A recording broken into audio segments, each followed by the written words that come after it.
नमस्कार दोस्तों, हमारी वीडियो में आपका स्वागत है। आज हम सुनेंगे 16 सोमवार की व्रत कथा।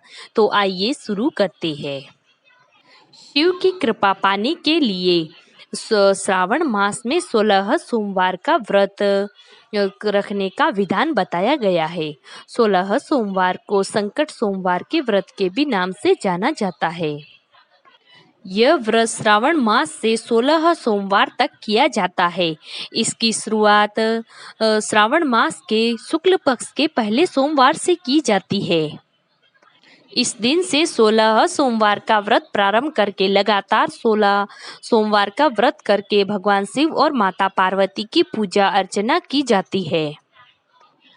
श्रावण के अलावा 16 सोमवार का व्रत चैत्र, वैशाख और कार्तिक और माघ मास में भी शुक्ल पक्ष के पहले सोमवार से भी शुरू किया जा सकता है। शास्त्रों के अनुसार इन 16 सोमवार को करने से व्यक्ति की सभी मनोकामनाएं पूर्ण होती है। 16 सोमवार को संकट सोमवार भी कहा जाता है। किसी बड़े संकट को टालने के लिए इस व्रत को धारण किया जाता है और जब ये पूरा हो जाता है तब वो संकट टल जाता है।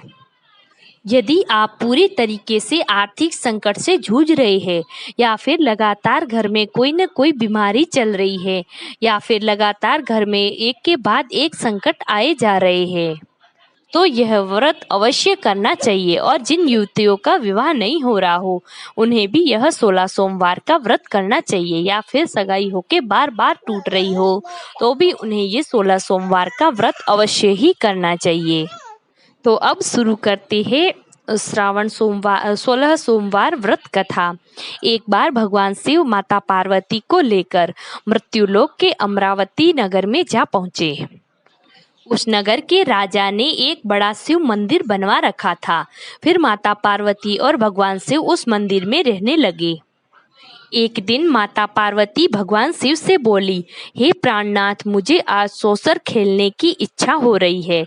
फिर माँ पार्वती की बात सुनकर भगवान शिव ने उनके साथ सोसर खेलने के लिए बैठ गए। तभी वहां पर उस मंदिर का पुजारी आ गया। फिर माता पार्वती ने उस पुजारी को देखकर कहा, पंडित जी बताइए, हम दोनों में से किसकी जीत होगी?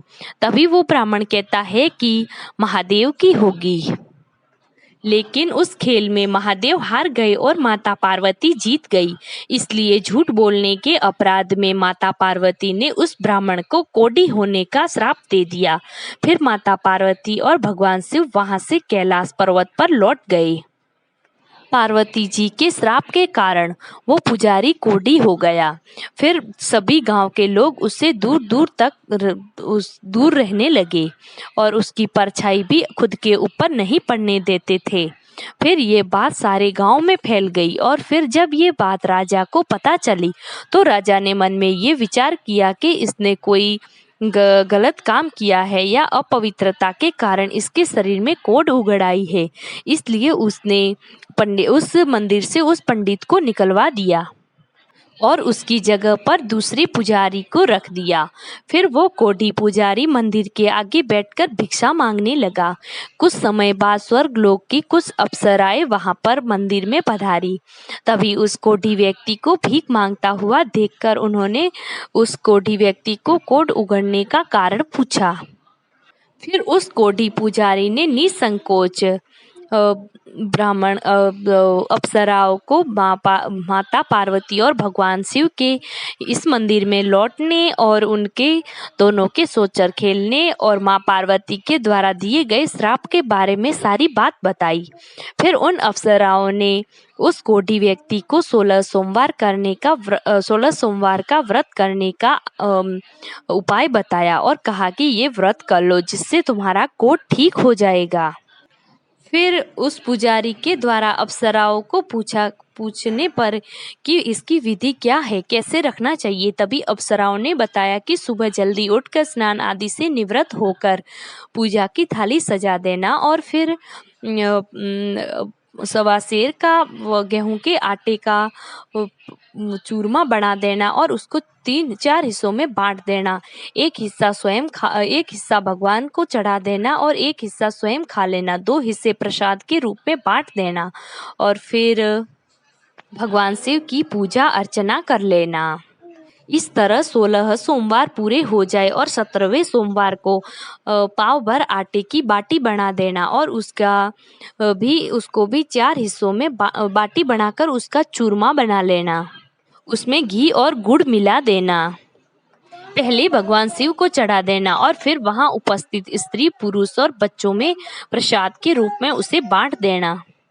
इस तरह से तुम 16 सोमवार का व्रत कर लोगे तो भगवान शिव तुम्हारे शरीर का कोढ़ खत्म कर देंगे और तुम्हारी सभी मनोकामनाएं पूरी कर देंगे। इतना कहकर वो अप्सराएं स्वर्गलोक वापस चली गई। फिर अप्सराओं के कहे अनुसार उस पुजारी ने भगवान शिव का विधिवत 16 सोमवार का व्रत किया। फलस्वरूप भगवान शिव ने उसका कोढ़ नष्ट कर दिया और गांव के राजा ने उसे फिर से उस मंदिर का पुजारी बना दिया। अब वो भगवान शिव और माता की पूजा करता और आराम से जीवन व्यतीत करने लगा। कुछ दिनों बाद भगवान शिव और माता पार्वती पुनः पृथ्वी लोक पर पधारे। फिर उस पुजारी को स्वच्छ देखकर माँ पार्वती आश्चर्यचकित हो गई और उसके स्वच्छ होने का कारण पूछने लगी। तभी उस पुजारी ने 16 सोमवार के व्रत की कहानी सुनाई और उसने कहा कि किस तरीके से उसने 16 सोमवार का व्रत किया था। 16 सोमवार के व्रत की कृपा सुनकर माँ पार्वती भी बहुत प्रसन्न हुई और उन्होंने भी पुजारी से इस व्रत को रखने की विधि पूछी और फिर स्वयं ने ही 16 सोमवार व्रत को प्रारंभ कर दिया। पार्वती जी उन दिनों अपने पुत्र कार्तिक के नाराज होकर दूर चले जाने के कारण बहुत चिंतित रहती थी। वे कार्तिकेय को वापस अपने पास ले आने के लिए खूब सारे प्रयत्न कर चुकी थी, परंतु कार्तिकेय उनके पास वापस नहीं आ रहा था। 16 सोमवार का व्रत करके कार्तिकेय को वापस लौटा लाने की मनोकामना की। फिर 16 सोमवार का व्रत पूरा होते ही तीसरे दिन स्वयं ही कार्तिकेय घर लौट आया।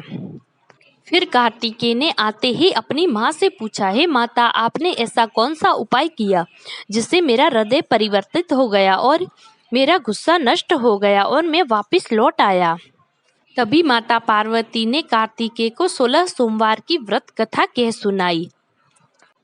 तो दोस्तों, ये थी 16 सोमवार के व्रत की कथा। आपको कैसी लगी कमेंट बॉक्स में जरूर बताइएगा। हे भगवान शिव, जिस तरीके से आपने उस पुजारी पर अपनी कृपा करी और माता पार्वती जी पर भी अपनी कृपा करी, वैसे अपने सभी भक्तों पर अपनी कृपा बनाए रखना। थैंक्स, धन्यवाद। कल फिर मिलेंगे एक नई वीडियो में।